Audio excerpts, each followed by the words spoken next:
Démosle palmas fuertes al Señor. Gracias, Jesús. Bienvenidos redes sociales, ustedes que nos acompañan desde su casa, probablemente en vivo, probablemente en el área de diferido. Gracias por estar allá en Facebook, gracias por estar en YouTube, en los canales en donde nos estés viendo. Por favor, déjanos saber tu nombre, déjanos saber quién está allí del otro lado del mundo, del otro lado de donde estemos.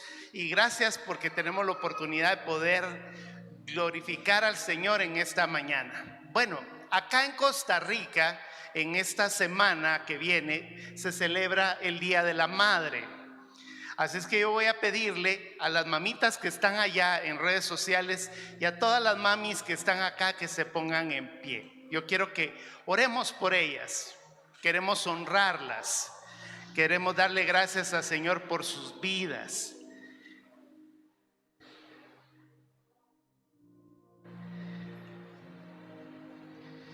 Bien,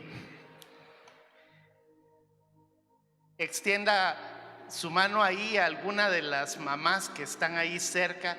Si es su esposa, pues póngale la mano con toda la confianza. Si es su mamita, pues también aprovechemos esa oportunidad. Señor, gracias por cada mamá. Gracias por cada mujer esforzada, valiente, que en esta semana, Señor, probablemente sí o probablemente no reciba un abrazo, Señor. Pero la parte más importante es que tú les estás dando un abrazo. Gracias porque sabemos que en medio de todo lo que tú haces para nosotros, es que nos regalaste a ese género femenino en donde tú depositas esa bendición de ser madres y de formarnos a nosotros. Y te damos toda la gloria en el nombre de Jesús. Amén. Démosle palmas fuertes al Señor por esas mamis preciosas.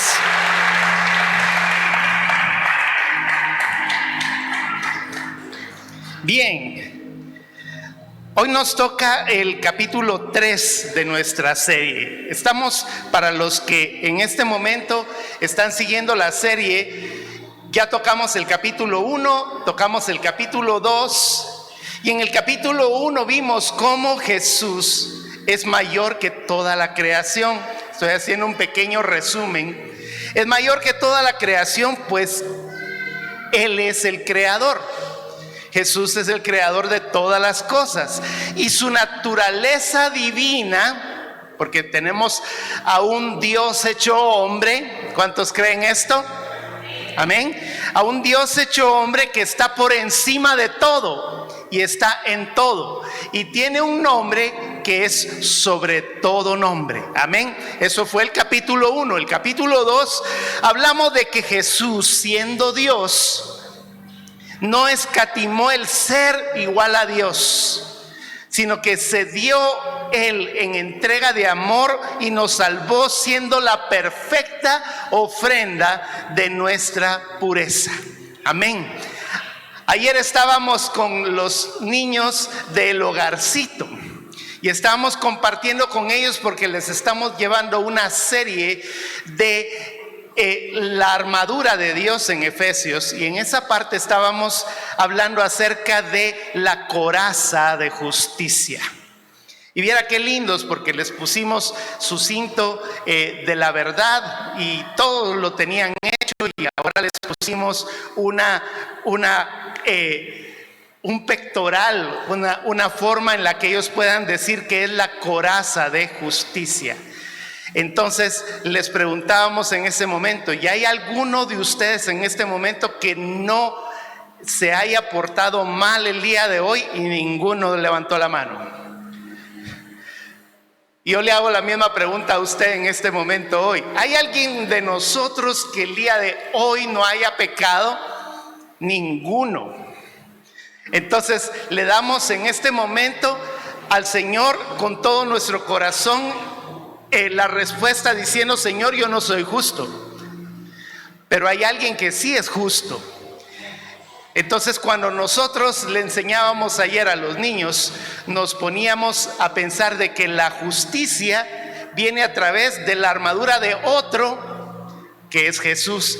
Entonces ellos se pusieron la coraza de justicia, que es la de Jesús, y pudieron entender de que no había otra forma en la que nosotros podamos tener justicia, si no es por medio de la justicia de Cristo. Amén. Le da palmas al Señor por eso. Amén. Bien, y hoy entramos al capítulo 3. Yo hoy me quiero poner un poquito las pilas para ver si puedo hacerlo en menos tiempo, pero voy a tratar de hacer las cosas como debe de ser. Y hoy vamos a hablar acerca del personaje más importante de toda la parte del Antiguo Testamento. Su nombre es Moisés. Pero en la carta a los Hebreos nos dice que Jesús es mayor que Moisés. Y cualquiera de nosotros podría decir en este momento, eso no tiene mucha relevancia para mí en este momento, Ricardo, porque yo sé que Jesús es mayor que Moisés. En este momento nosotros lo podemos decir así, pero es que le cuento que en aquel entonces toda aquella persona que decía que era mayor o que había hecho algo mejor que lo que había hecho Moisés, era digno de que lo apedrearan. Entonces era todo un riesgo. Incluso el autor de la carta a los Hebreos, cuando lo escribe, le escribe a los hebreos de una forma en la que ellos puedan comprenderlo. Porque hoy decía con los servidores, nosotros como papás tenemos unas experiencias, creo que cada uno de nosotros lo hemos hecho de esta forma. Nuestros hijos nos preguntan, ¿y por qué no puedo hacer esto? ¿Por qué no? ¿Y por qué no? ¿Por qué no? Eso es lo que les respondemos en su mayor parte. Porque aquí el que manda soy yo y el que obedece es usted y todo lo demás. La parte importante en este caso es que el autor del libro de Hebreos no le dijo por qué no, sino que lo que les dijo es, yo voy a explicarles por qué Jesús es mayor que Moisés. Y aquí entramos a los versículos del día de hoy. Leamos, estoy utilizando una versión Reina Valera. Dice el capítulo 3, verso 1, nos dice algo de introducción que es impactante. Por tanto, hermanos santos, ¿cómo los llama? Hermanos santos, participantes del llamamiento celestial, considerad al apóstol y sumo sacerdote de nuestra profesión, Cristo Jesús. Entonces debo de decir algunas cosas importantes en la introducción. La primera es, nuevamente aquí ocurre un por tanto, ya lo leyó. Por tanto, o sea que nos está diciendo de todo lo que hablamos anteriormente, la conclusión es esta. Entonces vuelve nuevamente a darnos un nuevo sello de conclusión. Los primeros dos capítulos tuvieron un por tanto. Este es el tercer por tanto del que estamos hablando. Es un nuevo sello y nos está diciendo que debemos de concluir con lo anterior ya sabiéndolo. O sea que de aquí en adelante yo esperaría que en la sana doctrina, en la carta a los Hebreos, hayamos entendido todo conforme a su propósito. Ahora bien, tenemos que comprender algo que yo dije desde el primer capítulo. Esta carta se la escribieron a los hebreos. Era una nación completa, un pueblo completo, una raza completa, pero era a los israelitas hebreos que habían creído en Jesús. Ya ellos habían visto las cosas, habían participado de la bendición, pero en ese momento estaban como que en un impasse de decir, sí, está lindo esto del evangelio, pero estoy teniendo muchos problemas por causa del evangelio, entonces mejor voy a dar un paso hacia atrás. ¿Conoce usted muchas personas que les ha pasado esto, dicen, no, yo cada vez que me meto a profundidad con el Señor me va mal. Creo que a la mayor parte de nosotros el enemigo ha tratado de darnos a entender esto, pero en realidad lo que el Señor hace es que nos comienza a formar hermanos santos. Hermanos, porque aquí es donde nosotros decimos de que es el apóstol Pablo el que escribió la carta, o al menos estamos diciendo de que el que la escribió era un hebreo judío, porque les está diciendo hermanos. Les está diciendo a ellos, ustedes y yo somos, como cuando usted viene y le dice a un costarricense, usted dice estas palabras, pura vida, mae, usted le dice, son bien identificados. En el aeropuerto se identifican las personas. Y entonces que sí, que no, mae, que no sé qué tanto, mae, y toda la cosa. Ustedes se conocen en su forma de hablar. Entonces ellos vienen y dicen hermanos, porque se conocen unos a otros. Y dice santos. La palabra santo, sabe usted que es apartado. Hay un sello que tenían los hebreos. Y ese sello es que ellos eran apartados, era un pueblo apartado por Dios.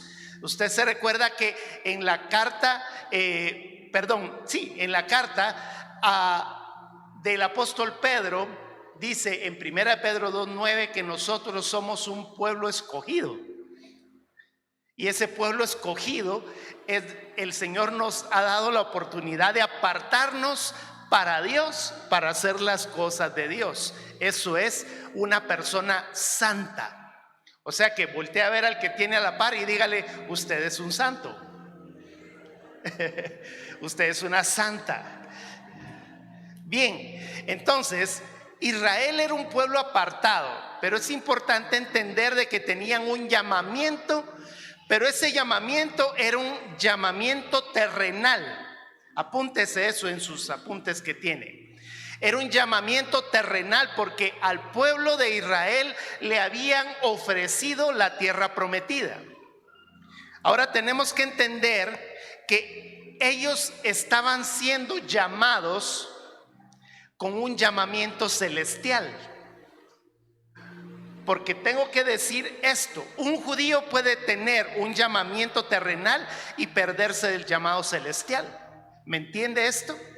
Es como que yo venga y le diga que un hombre puede ser judío y ser cristiano. Más explicado, usted puede estar aquí en la iglesia y no ser nacido de nuevo. Ese es el entendimiento que tenemos que tener. O sea que yo puedo decir, acá en redes sociales hay un montón de personas que nos están viendo, pero ¿cuántos en realidad somos hijos de Dios? Y de los que estamos acá, a mí me gusta mucho, hace mucho tiempo yo tengo algunas frases que alguien dijo por ahí, vamos a hacer unos memes de Ricardo. Yo hago esta pregunta siempre, para los que no me han oído. La pregunta es, ¿quién es el cristiano aquí? Respuesta. ¿Quién es el cristiano aquí? Sí, esa es la respuesta. Porque vea, acá entre los 100 y pico de personas que estamos en este instante, ¿quién es el cristiano aquí? Yo no sé si usted, todos los que estamos acá o en redes sociales lo son. El único que sabe que es verdaderamente hijo de Dios soy yo. Entonces, ¿quién es el cristiano en el lugar? Yo. Entonces yo tengo que actuar como cristiano, no importa que los demás estén haciendo lo que no deben de estar haciendo. Entonces, por tanto, hermanos santos, participantes del llamamiento celestial, les está diciendo, ustedes son participantes, métanse en el llamamiento celestial. ¿Cuál es el llamamiento celestial? Consideren al apóstol y sumo sacerdote de nuestra profesión, que es Cristo Jesús. Apóstol enviado, eso es lo que significa. apóstol enviado. Y sumo sacerdote era una posición muy interesante porque nuestro Señor Jesucristo fue y es sumo sacerdote, pero no en el orden judío. Ya vamos a ver un poquito más adelante el capítulo 7. Cuando usted oiga que vamos a predicar el capítulo 7, usted va a decir: Ricardo tiene que predicar acerca del sacerdocio según el orden de Melquisedec. ¿Cuántos han oído eso? Levánteme la mano.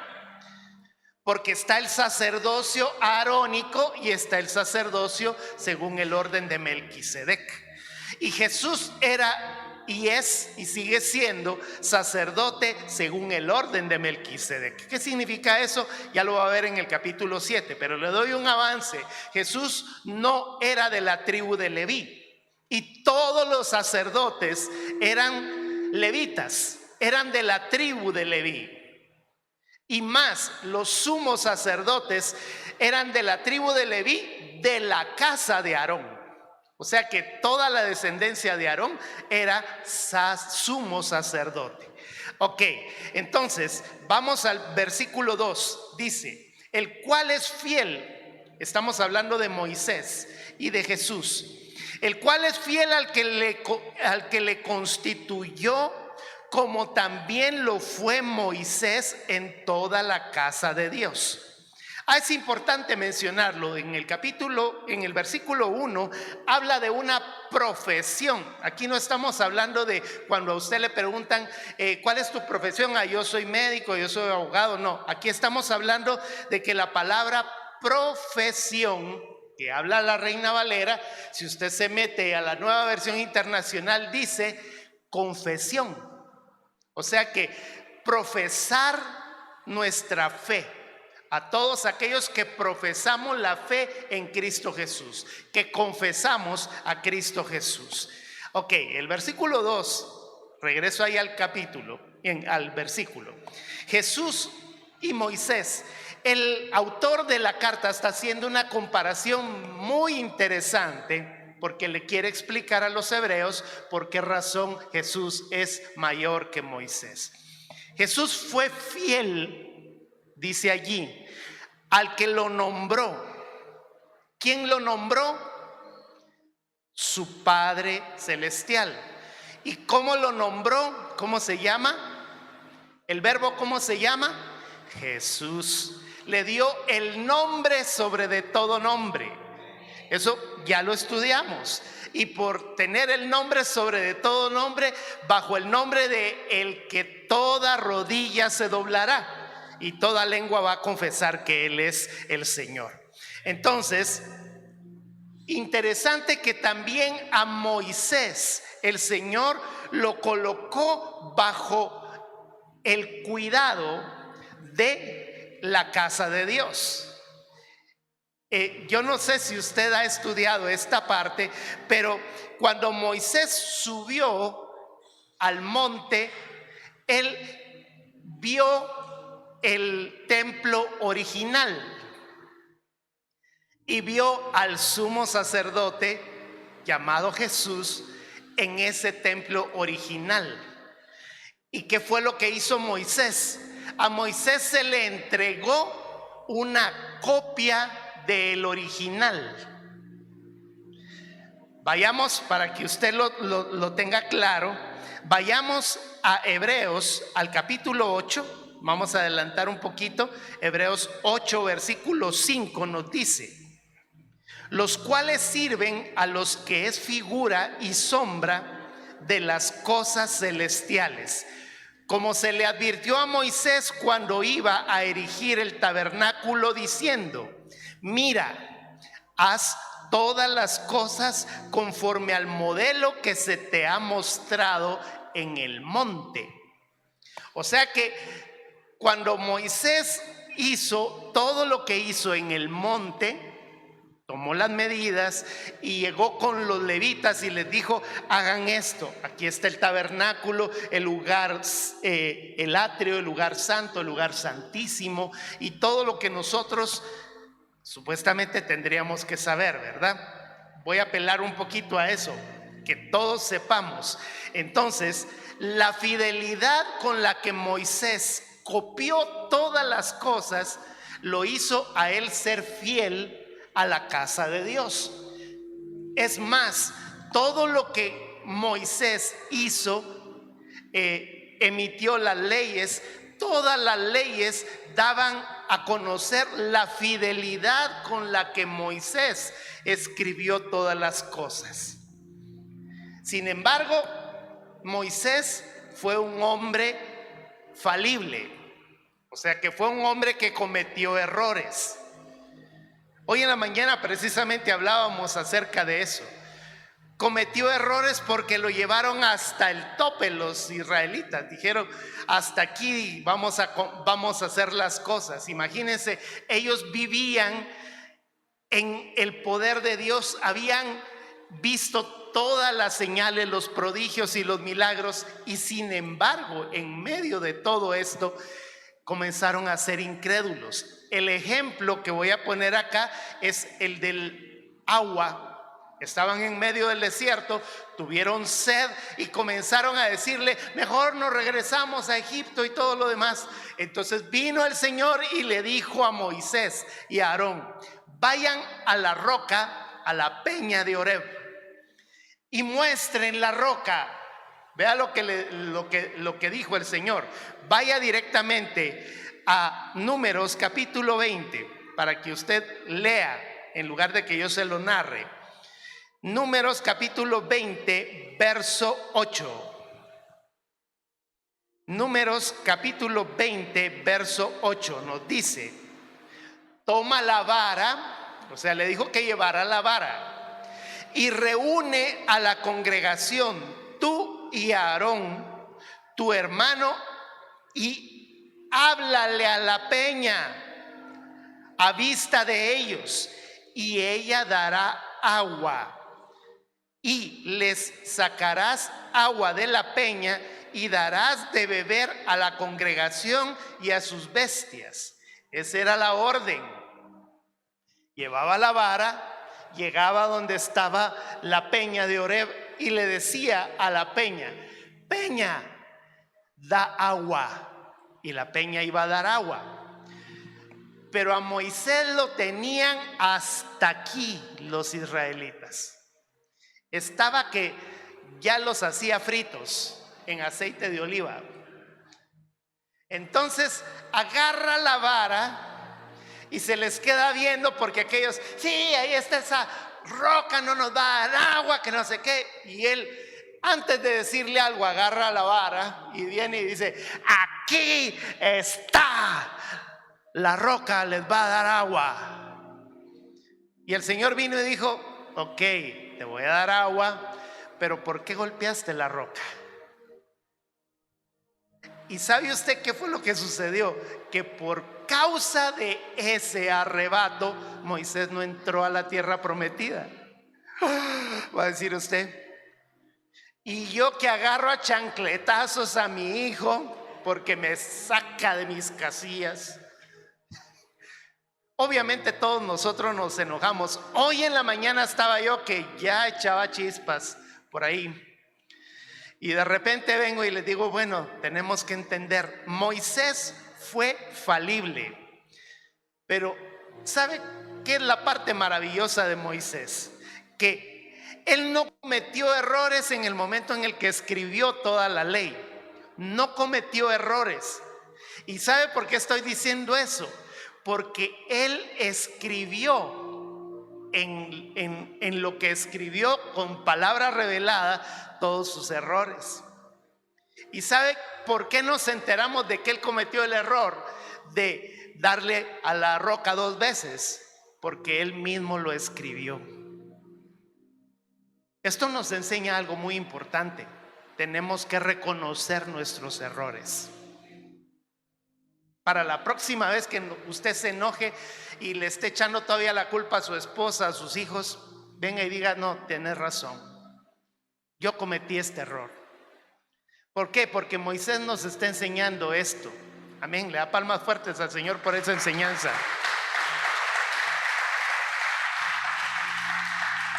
Regrese a Hebreos. Vamos rápido porque si no se me va a agarrar la tarde. Yo que digo siempre que voy a hacerlo rápido. Porque de tanto mayor gloria que Moisés es estimado digno o sea, Cristo, cuanto tiene mayor honra que la casa el que la hizo. Voy a explicar esto en pocas palabras. Es que cuando Moisés subió, encontró a Jesús con el original. Tomó las medidas, bajó e hizo una copia. Entonces la pregunta es, ¿quién tiene el original? Jesús. Entonces, Jesús es mucho mayor que la copia. Y aquí es donde yo tengo que decirle nuevamente que todo lo que el Antiguo Testamento tiene es la figura de lo que está en el Nuevo Testamento. Entonces, el atrio, el lugar santo, el lugar santísimo, con todas las figuras que tiene, es menor que lo que nosotros tenemos en el Nuevo Testamento. Ahora, impáctese de lo que le tengo que decir en este momento, porque sigo en el entendimiento de que Jesús es mayor en su ministerio de Moisés, y lea los versos 4 y 5, porque toda la casa es hecha por alguno, pero el que hizo todas las cosas es Dios. O sea que el que hizo el original es Dios mismo. Él merece mayor gloria que la misma casa que fue hecha. Y Moisés, a la verdad, fue fiel en toda la casa de Dios como siervo, para testimonio de lo que se iba a decir. Y lea de una vez el versículo 6. Pero Cristo como hijo sobre de su casa, la cual casa somos nosotros, si retenemos firme hasta el fin la confianza y el gloriarnos en la esperanza. Ahora, ya leí hasta el versículo 6, ahora le explico. Y entonces viene Moisés y le dice a la gente, vamos a hacer un atrio. Y colocó en el atrio dos cosas importantes. En el atrio colocó el altar del sacrificio y colocó un lavacro, o sea, colocó un lugar donde se lavaban las cosas. De una vez apunte esto que es importante. Eso es la figura de lo que Jesús hizo por nosotros. Todas las personas llegaban al atrio a ofrecer el sacrificio del cordero, de las vaquitas, de las cabras, de las palomas, que era lo que hacían con los animalitos. Los sacerdotes se lavaban las manos en el lavatorio, agarraban a la víctima y la lavaban para que estuviera pura, y después de haberla lavado, entonces agarraban a la persona y agarraban a la víctima. Venite para acá un momentito y venite para acá un momentito. Aquí arriba. Mami, voy a salir en la tele. Llegaba en este momento Denis, vos sos Andrés. Ya le estoy cambiando nombre. Acá está Denis y aquí está Andrés, pero a él no le vamos a llamar Andrés, sino lo vamos a llamar un cordero. Ok, entonces yo soy el sacerdote. Llegaba Denis en este momento y decía, tengo que cubrir mi pecado. Y entonces el sacerdote le decía, ¿traes a la víctima? Sí, aquí está. Entonces venía el sacerdote y le decía, pon tu mano sobre de la víctima. Y entonces venía y le decía, repite conmigo, todo mi pecado en este, no vas a decir eso ahorita, todo mi pecado va a caer en él. O sea que todo el pecado que él tenía estaba cayendo en el corderito, en la vaquita. Entonces, en ese momento le quitaba la mano. ¿Y quién tenía el pecado? La víctima. Entonces agarraba y le decía, correte para atrás un poquito, vamos a agarrar, sacaba el cuchillo, lo degollaba, le sacaba la sangre y la ofrecía en el lugar que se llama el altar del sacrificio. Allí se quemaba con todo y todo y él quedaba libre. Muchas gracias, chicos. Eso fue lo que nuestro Señor Jesucristo hizo con nosotros.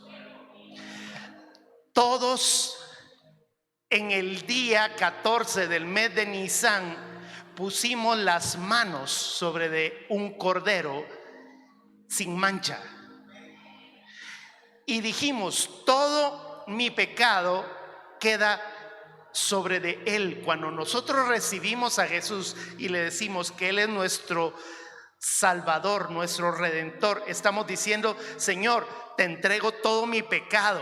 En lugar de que nosotros tengamos pecado, él nos entrega su justicia.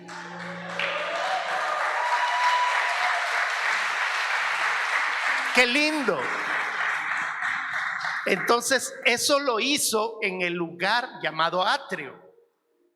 Vea la figura. Pero nosotros ya lo vivimos acá con el sumo sacerdote, porque él hizo un solo sacrificio por nosotros. Y luego está en el lugar santo la mesa, el candelabro y el incienso. Eran tres muebles que estaban dentro del lugar santo. Le cuento algo. En el atrio podía entrar Denis y todos los demás, yo. Pero detrás del primer velo, que se llamaba el lugar santo, ya no entraba nadie, solamente puros sacerdotes. Cuando el Señor Jesús ha lavado tus pecados y ha hecho el sacrificio para tu pecado y mi pecado, entonces te convierte a ti y a mí en sacerdotes. Porque el siguiente paso en el lugar, en el tabernáculo, solo sacerdotes entraban. Solo sacerdotes. Por eso, nuevamente, otra de las frases de Ricardo: no podemos ser hijos de Dios si no somos sacerdotes. Por eso, ¿cuántos de nosotros acá somos sacerdotes? Ok. ¿Por qué? Porque podemos hablar con Dios y Dios habla con nosotros. Amén. Entonces, esa parte del atrio, del lugar santo, es la mesa de los panes, en donde había comunión. El Señor nos dice que nosotros tengamos relación en la iglesia. Vea, aquí hay un montón de sillas, están todas las sillas, y al lado suyo probablemente está una persona que no es de su familia, o atrás o adelante. Y en eso el Señor nos está dando la oportunidad de tener comunión de los santos. Por eso es importante que nos congreguemos. Todo lo que tiene que ver con el lugar llamado lugar santo es la parte que tiene que ver con la iglesia. Luego tenemos el candelabro, que es la palabra de Dios, la figura de la palabra, porque lámpara es a mis pies y lumbrera a mi camino. Qué lindo que se sepan la Biblia. Y luego está el altar del incienso, donde se llevaba a cabo el lugar en donde se adoraba. El incienso significa nuestras oraciones, significa nuestra adoración. Y en el lugar santísimo, ahí solamente puros sumos sacerdotes entraban, estaba el arca del pacto. Esto yo se lo voy a explicar en el capítulo 10, cuando estemos por ahí. Así es que me voy a adelantar un poquito. Ahora, interesante es que lo que Moisés hizo de copia, él lo tenía en el original. Pero ahora fíjese en lo que dice la Escritura en el versículo 6. Pero Cristo como hijo sobre de su casa, la cual casa somos nosotros. Es decir que impactante lo que le voy a decir ahorita, Cuando Moisés subió al monte y vio a Jesús ejerciendo el sacerdocio y vio el templo, ¿sabe usted cuál es el templo que vio? A usted y a mí. Por esa razón es que nosotros somos templo del Espíritu Santo. Primera de Corintios, para los que tienen dudas, Primera de Corintios capítulo 6 verso 19 dice, Primera de Corintios capítulo 6 verso 19, con un signo de interrogación que ya casi ni se usan, pero se deberían de usar. ¿O ignoráis que vuestro cuerpo es templo del Espíritu Santo, el cual está en vosotros, el cual tenéis de Dios y que no sois vuestros? Es decir, que nosotros somos el templo, solo si nosotros tenemos al Espíritu Santo. Y ahí es donde nosotros tenemos o un llamamiento terrenal o un llamamiento celestial. Aquí en este lugar, muchos de nosotros probablemente solo tenemos el llamamiento terrenal. Nos invitaron a la iglesia. Vea, una de las cosas que le quiero contar de lo que me sucedió hoy por la mañana. Qué tremendo. Se acercó una persona de las que normalmente se acercan, con una hojita de las que normalmente ya hasta la tienen usada para pedir dinero. Es costumbre de las personas que cuando encuentran la puerta del auditorium abierta, se acercan a pedir. Y nosotros tenemos acción social para ayudar. Pero tenemos una regla. La regla es, si usted quiere que nosotros le podamos servir, si nosotros le podemos dar algo, nosotros le queremos dar un diario para que usted lo tenga. Verbo tiene acción social. Amén. Pero no damos dinero, porque ya nos dimos cuenta que es un juego de dame y me lo voy a gastar en cualquier otra cosa menos en lo que te estoy diciendo. Entonces yo le dije a esta persona que me dice que sí, que necesito pagar el agua, que no sé qué, que no, ok, porque no tenemos comida. Tú necesitas, entonces yo te voy a dar un diario. Pero nosotros tenemos una normativa.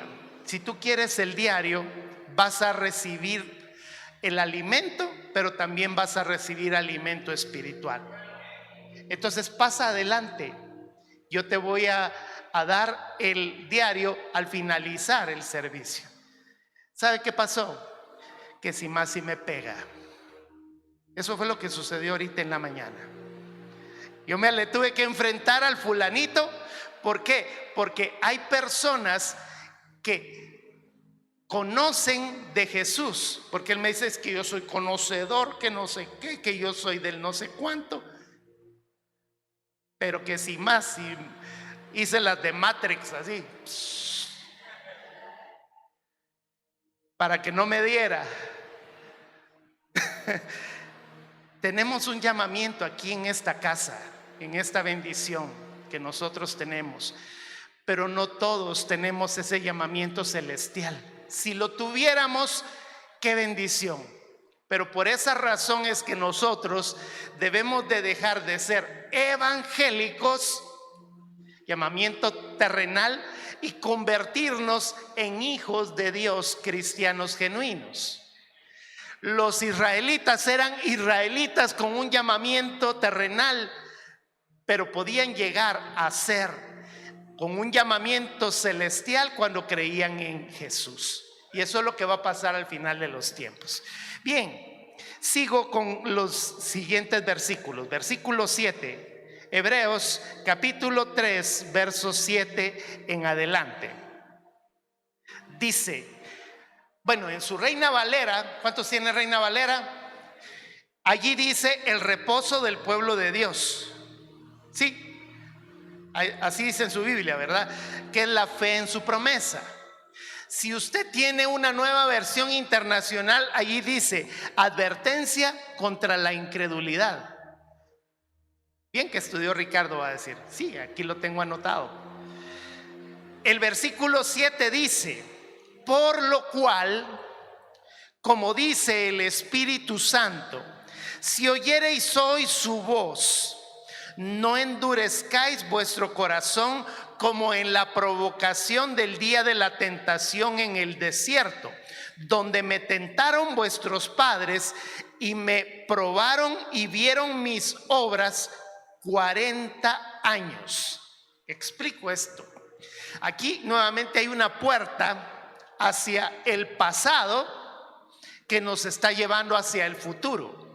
Por lo cual, nos está diciendo, por lo cual ustedes que han visto lo que dice el Espíritu Santo, y ojo que aquí, para que usted lo tenga anotado, no vamos a leer la cita, puede anotar el Salmo 95, verso 7, ahí es donde usted encuentra esta escritura. Salmo 95, 7. Aquí, ¿de qué está hablando?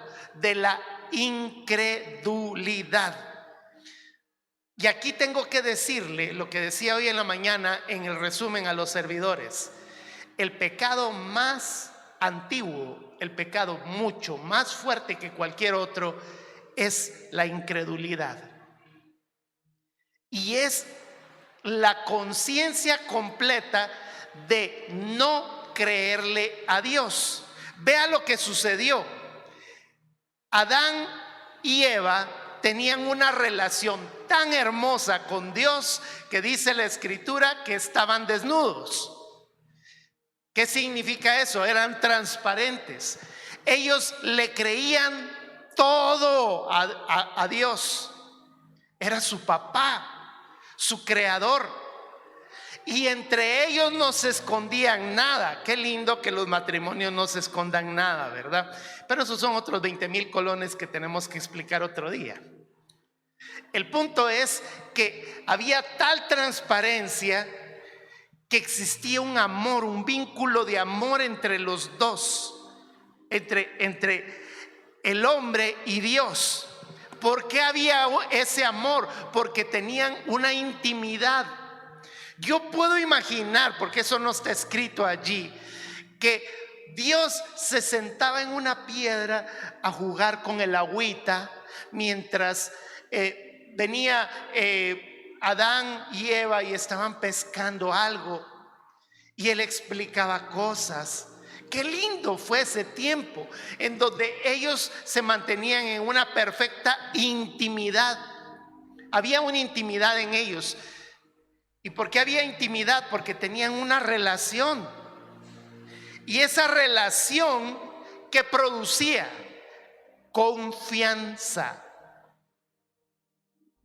Cuando la confianza está, voy a retroceder en este proceso que acabo de decirle. Y se lo pongo con las personas que usted tiene en su casa. Usted confía en su esposa. Amén. Solo uno confía en su esposa y ahí los demás no. Pongan atención, señoras. Aquí están desconfiando de ustedes. Nosotros confiamos en nuestros hijos. ¿Cuántos confían en sus hijos? Ok, ¿por qué tenemos confianza con nuestros hijos, con nuestra esposa? Regreso, porque tenemos una relación. ¿Por qué tenemos una relación? Porque somos íntimos. ¿Por qué somos íntimos? Porque nosotros amamos. Ese es un vínculo completo. Se le quedó ese proceso lindo. Pero ¿qué fue lo que sucedió? Satanás metió su palabra, no voy a decir su cola porque no tiene cola. Por ahí sacaron de que tenía cachos y cola y no sé qué. Eso es en la lotería. Ok. Cuando murió la confianza fue cuando Satanás le dijo a la mujer: no le creas a Dios. Él te está diciendo mentiras. Entonces, cuando nosotros no le creemos a Dios, entonces comenzamos con el pecado más grave que llevó a la humanidad, a toda la humanidad, a perder el reino de Dios. ¿Por qué? Porque el peligro de dudar de Dios es cuando nosotros morimos en la confianza de Él. Tenemos la palabra de Dios escrita, sabemos que allí están todas sus promesas, pero andamos pidiéndole a San Caralampio y a San no sé quién un montón de cosas porque no le creemos a Dios. Y nosotros estamos diciendo de que allí en la palabra está escrito de que Él es nuestro pastor y nada nos va a faltar. En lugares de delicados pastos nos hará descansar. Él estará con nosotros. En teoría, hermano, porque cuando vienen las situaciones difíciles nos entra la incredulidad. Y entonces nosotros comenzamos a desconfiar y comenzamos a tener un corazón incrédulo. Vea lo que dice el verso 10 y 11. A causa de lo cual me disgusté contra esa generación.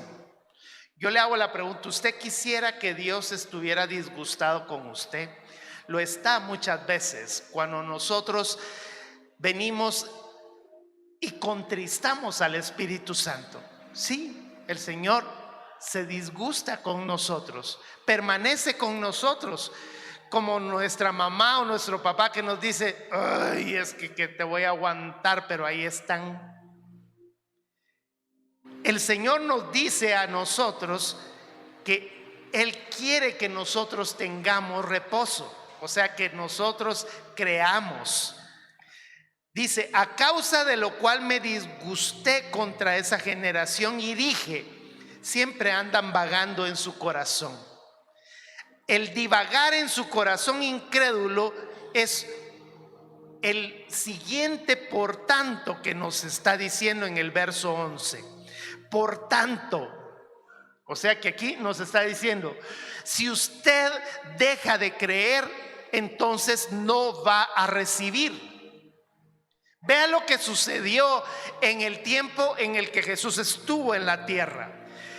Estaban dos ciudades, una se llamaba Capernaum y la otra se llamaba Nazaret, pegaditas en la misma orilla del mar de Galilea. Pero en una de ellas, en Capernaum, a las personas que se le acercaban a Jesús, Jesús decía, ¿tú crees que yo soy el Hijo de Dios? ¿O tú crees que puedes ser sano? ¿Tú crees que puedes ser salvo? ¿Tú quieres que yo te sane? Y todos decían sí. Por lo tanto, el Señor vino e hizo milagros allí. Pero cuando llegó a Nazaret, su ciudad natal, en el lugar donde él estaba, a Jesús le comenzaron a tener desconfianza y comenzaron a decir, ah sí, pero este no es Jesús, el hijo de José y su mamá María, y aquí están sus hermanos con nosotros y sus hermanas. Y entonces, ¿qué fue lo que sucedió? Jesús no hizo los milagros que quería hacer en Nazaret a causa de su incredulidad. Por esa razón es que nosotros, en nuestro llamado santo, el Señor nos dice, créanle. No tengamos la Biblia solamente por tenerla. Hay un llamado a creer, volverse del evangelio, de la religiosidad, a creerle realmente a Dios. Y le tengo que decir algo, a Jesús no se le acerque solo por la salvación, porque Jesús no vino solo a salvarlo. Si hubiera sido así, simplemente lo salva y se lo lleva. Pero el proceso no es así. En el proceso el Señor quiere que tú vengas y seas santificado. El Señor te pone el sello y te dice, mío eres. Hay una santidad posicional. ¿Quiénes son hijos de Dios? ¿Quiénes tienen al Espíritu Santo? ¿Quiénes se portan mal? Ok. Entonces, porque nos portamos mal, entonces el Señor nos santifica constantemente. Entonces, en el momento en el que yo cometo un error y me arrepiento, dice la Escritura que la senda del justo es como la luz de la aurora que va en aumento hasta que el día es perfecto. Por lo tanto, existe una santidad posicional y una santidad progresiva hasta que lleguemos a la altura del varón perfecto, que es Cristo Jesús. Le da palmas fuertes al Señor.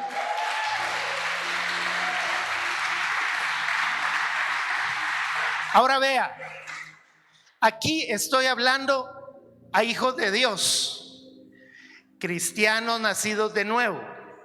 Pero le cuento que así como estoy hablándole aquí, así le hablaba el autor de la carta a los hebreos a una cantidad de hebreos. Y les estaba diciendo, pero ustedes ahí estuvieron sentados, allí escucharon la palabra, gustaron del don de Dios en medio de todas las situaciones. ¿Por qué se quieren devolver a la religiosidad anterior? Voy a ponerlo ahora en este entorno. ¿Por qué si nosotros acá hasta nos emocionamos y aplaudimos porque la palabra nos está pegando? ¿Por qué cuando nosotros salimos hacia el mundo venimos y rechazamos todo lo demás?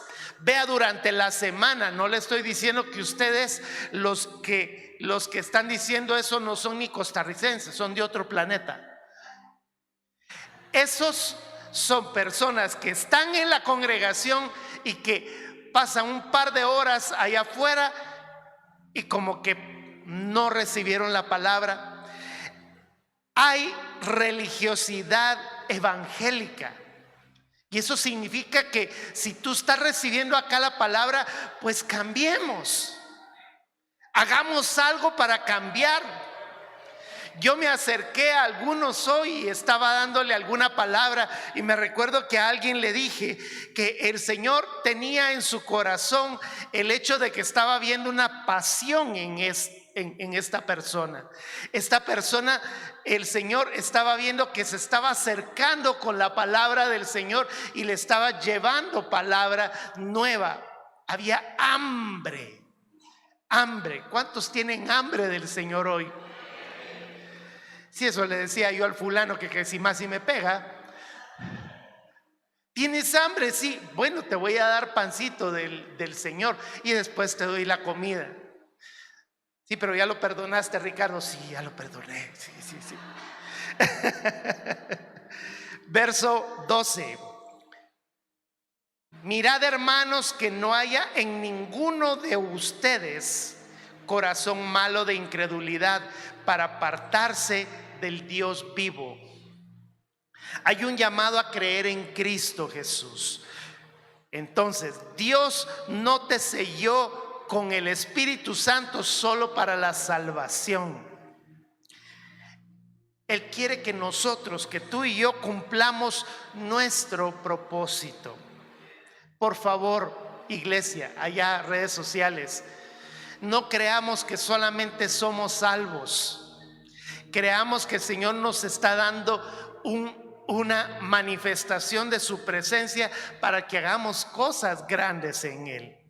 Verso 13 dice: antes exhórtense los unos a los otros cada día, entre tanto que se dice hoy, para que ninguno de ustedes se endurezca en el engaño del pecado. Y aquí es donde gloria a Dios, porque el Señor nos está dando la oportunidad de predicar acerca de la carta a los hebreos, porque ese versículo 13 se está cumpliendo acá hoy. Estoy diciendo como cuando el Señor habló de Isaías 61, el Espíritu del Señor está sobre mí. ¿Se recuerda esa parte? Pues cuando yo leo el versículo 13, exhórtense los unos a los otros cada día, entre tanto que se dice hoy, para que ninguno de nosotros se endurezca por el engaño del pecado. Entonces me toca a mí decirles así: esta palabra se está cumpliendo en vosotros hoy, porque yo me estoy parando aquí delante de esa cámara, delante de ustedes, y les estoy exhortando que no seamos incrédulos, que aunque estemos pasando por valle de sombra de muerte, creamos que existe un Dios que está con nosotros, que no nos falla, y que aunque estemos pasando por circunstancias, en lugar de pensar de que el Señor nos va a componer las circunstancias, que nos acerquemos a Dios y le creamos. Es que el Señor lo que nos está diciendo en este momento es, yo lo he dicho muchas veces: Señor, aquí tengo esta tarjeta de crédito que me está provocando tanto problema. Si me ayudas aunque sea a pagar esta tarjeta de crédito. Y el Señor viene y dice: mi poder es tan pequeño, del tamaño de esa tarjetita de crédito, que pensás que yo soy de ese tamaño. Soy más grande que eso. Soy más grande que cualquier situación. Soy más grande que cualquier enfermedad. Él es fiel para poder hacerlo. Entonces hoy la palabra del versículo 13 se está cumpliendo en ti y en mí. Yo estoy haciendo lo que dice la palabra en Ezequiel. Soy un atalaya que te está diciendo: ya te lo dije. Por lo tanto, créelo. Créelo en tu corazón. Verso 14.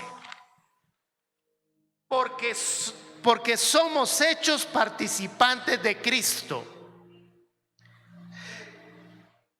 con tal que retengamos firme hasta el fin nuestra confianza en Él. Incredulidad.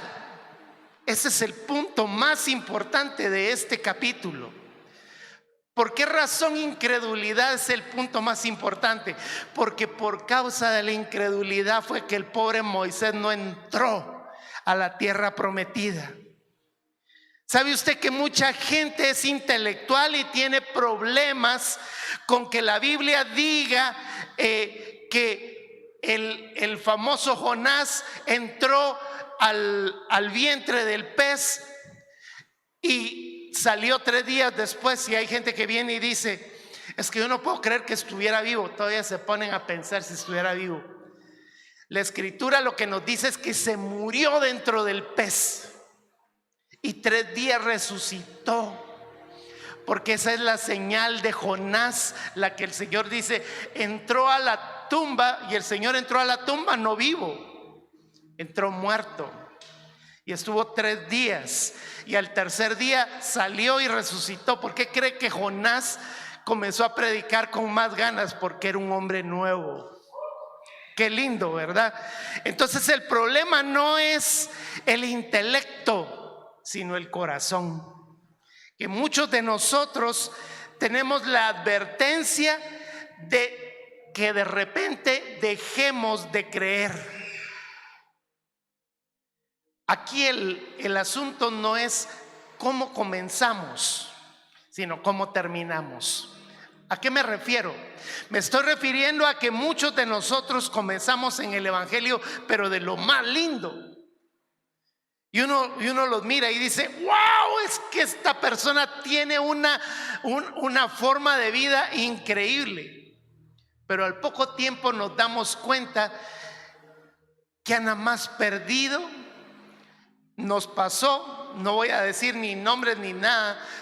Pati me lo enseñó y me dice: mira, ¿quién es este fulano? Lo borramos de una vez de redes sociales. Y le digo: esta persona en un viaje a un lugar fue la que me llevó a desayunar Después de que terminé de predicar, me llevó a desayunar y del desayuno me llevó al aeropuerto de regreso para Costa Rica. Esa persona estaba llena del Señor, supuestamente.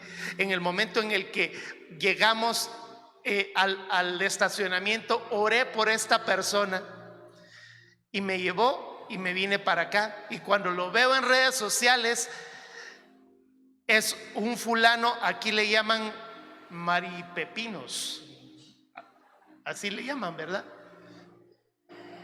Se ríen, terribles. Es como un stripper, ¿sí? Y yo digo, ¿y cómo fue a parar este fulano así? Por la incredulidad. Porque nosotros podemos ver a una persona aquí en la iglesia y decimos, es que esa persona está llena de la presencia del Señor, hasta expulsa demonios. Y un día el Señor les va a decir, Señor, pero en tu nombre expulsé demonios. Yo no te conozco. Tenemos que tener el entendimiento de que no es cómo comenzamos, sino cómo terminamos.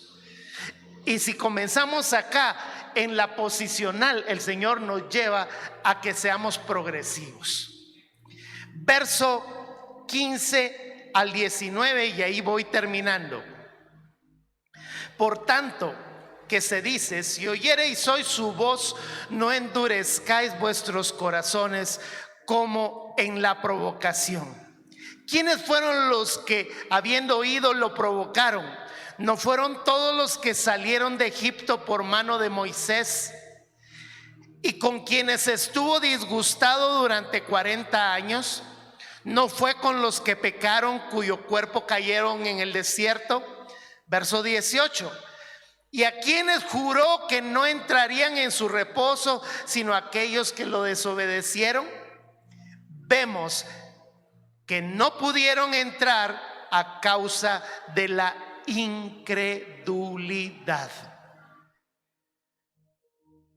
Y aquí voy a darle el pase al capítulo 4, que es lo que vamos a ver para la siguiente predicación. ¿Qué fue lo que sucedió? El Señor entregó una tierra prometida.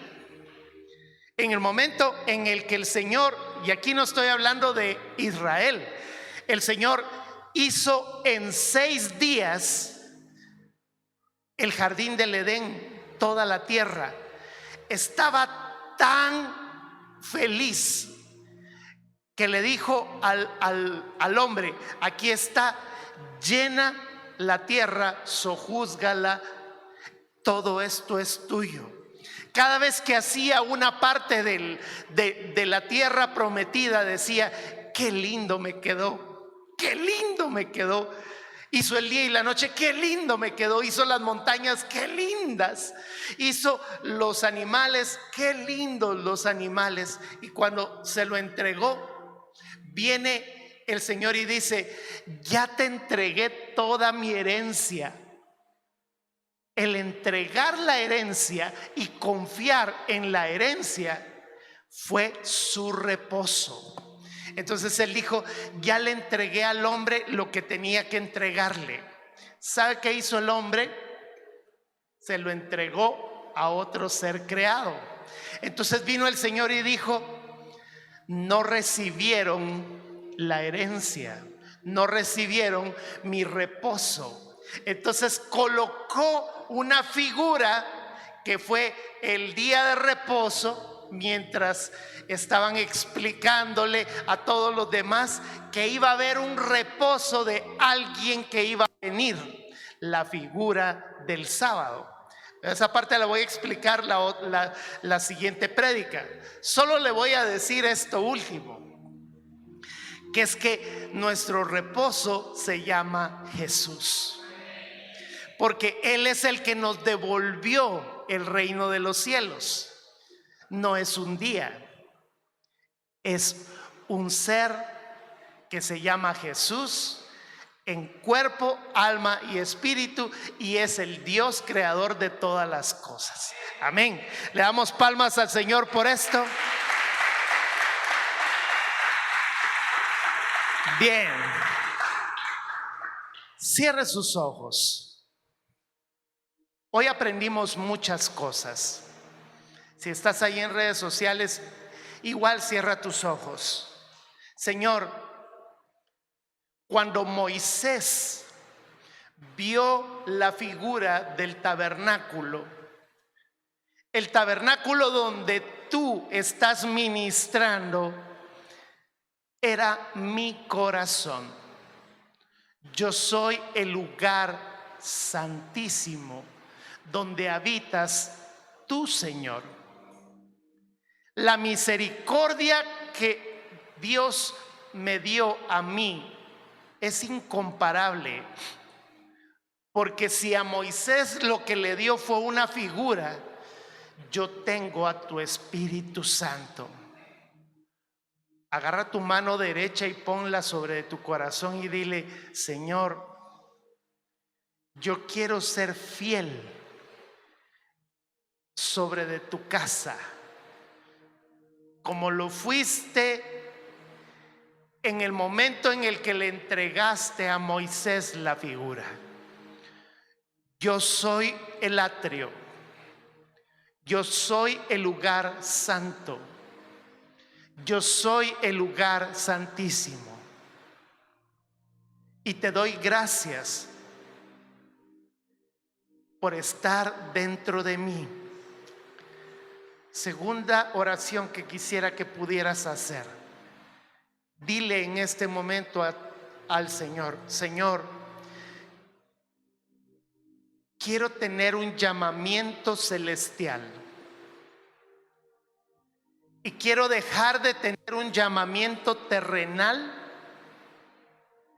y dejar de llamarme religioso y convertirme en alguien que tiene una relación contigo.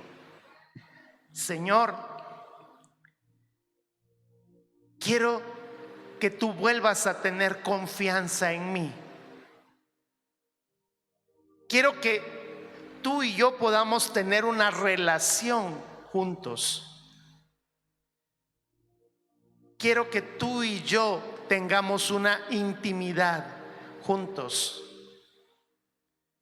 Y Señor, quiero atreverme a decirte que te amo dentro de mi corazón. Señor, que no haya peligro de dudar de ti. Yo quiero entrar a tu reposo, que eres tú, Jesús. Saber que el reino de los cielos aquí en la tierra lo tengo y que tendré la oportunidad de estar reinando contigo en la gloria futura. Gracias por lo que tú haces conmigo, en el nombre de Jesús. Y si hay alguien en este momento que aún no sea tabernáculo del Espíritu Santo, solo haz esta oración conmigo: Jesús, quiero que entres en mi vida y seas mi Señor y mi Salvador. Te pido perdón, pongo sobre de ti todos mis pecados y recibo de ti la justicia del hombre perfecto que eres tú. Y te doy la gloria en el nombre de Jesús. Amén. Le das palmas fuertes al Señor. Redes sociales, muchas gracias por estar con nosotros. Nos despedimos de ti y te pedimos que te sigas conectando, aunque preferentemente que te vengas a estar con nosotros en estos tiempos hermosos.